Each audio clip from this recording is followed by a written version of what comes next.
in a while, we finally have a new Superman movie. So with that, we are going to rank every single Superman film from the worst to the best of the best. Coming in at number 8, aka dead last, is Superman Returns. This movie is ridiculously long, ridiculously boring.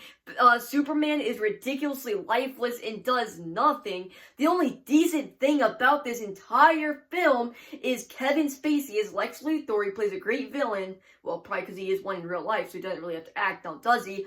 Nothing works about this film. I want to get past it as fast as I can. And yeah, let's just move on to number 7, honestly. Please. This movie's just boring, honestly. A little jump from here at number 7 is Superman 3. Now, the difference between Superman Returns and Superman 3 is, well, they have some things in common. They're both really bad films. But at least Superman 3 has heart in it. At least it has personality, and it's not too boring, even though this movie feels like forever. At least it has some personality to it. And yeah, let's move on to number 6. Coming in at number 6 is Batman v Superman, the Ultimate Edition. Or Dawn of Justice, the Ultimate Edition, but whatever. So now, a lot of people don't really include this in their Superman ranking, but I'd argue this is still a Superman film because of just how much screen time is devoted to him in his regular day-to-day life.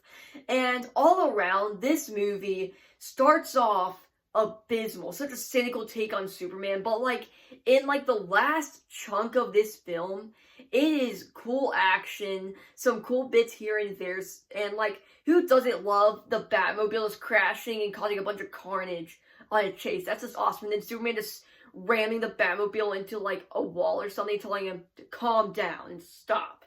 And it's the fight itself is pretty cool, even though it's really stupid. It's a whole bunch of really stupid story decisions. There's a whole bunch of stupid decisions across the board. Not a big step up from our last spot on this list, but I mean, it has some good stuff at least, which I can't say for the previous 2 on this list. But let's move on to number 5. Coming in at number 5 is another very small step on this listing in terms of quality, Superman 4, The Quest for Peace. Now, when I first saw this film, I was like, this is amazing. What are you guys talking about? But every time I rewatch this film, the worse it gets and the more stupid I see it is. Honestly, this movie has so many lapses in logic. This movie is painfully stupid. And you might be like, it's a superhero movie, dude. Don't take it too seriously. But no!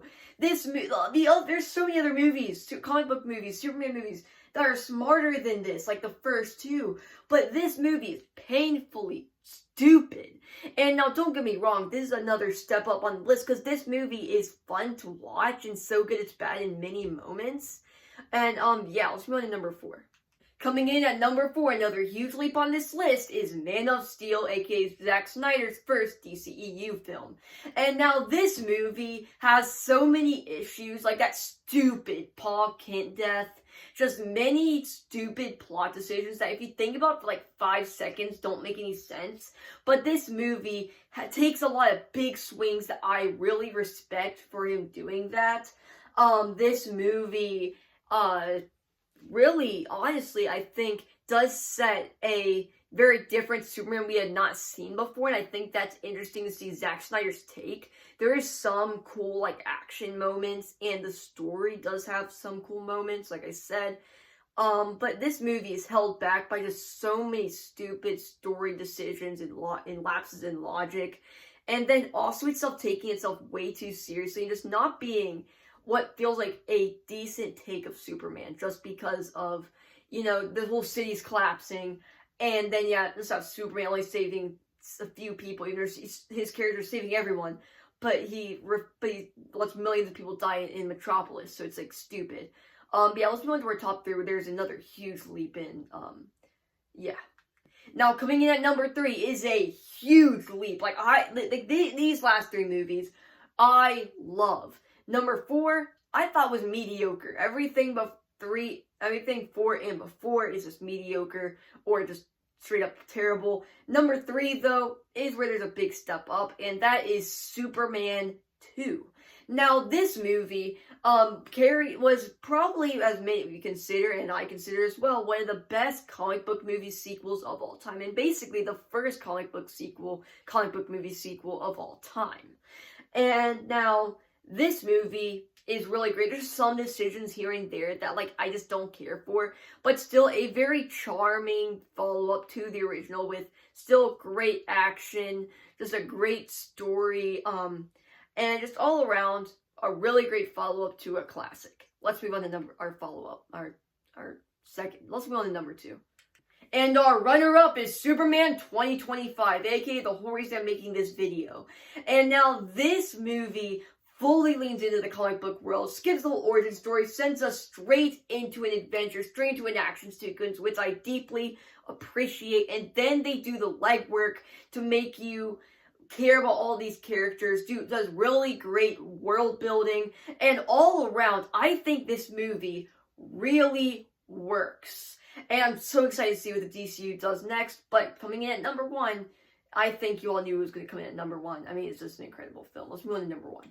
And coming in at number 1, Superman 1978, aka the film that basically kicked off comic book movies and got them eventually to the place they're at today. This film, I think, is incredible. It still holds up today. This movie has some tremendous action, obviously. Did that story of Clark Kent crash landing from Krypton and onto Earth, and thus that walks through that entire story and influenced the way we see those stories today. It all started with this film, and that is incredible because it's such a great movie, and that's why it's at number 1. Number 1, because of its influence on the comic book movie genre, and number 2, because it does how incredible the film it is, even though you can't say reversing the whole planet thing was stupid, and you could literally fix anything in the series with that one thing that they just happen to forget about, but hey, if you just ignore some of those things, this is a great comic book movie, just a great movie in general, honestly. And it comes in at number 1. If you like this video or any other content, please subscribe. I'll see you in the next one. Goodbye.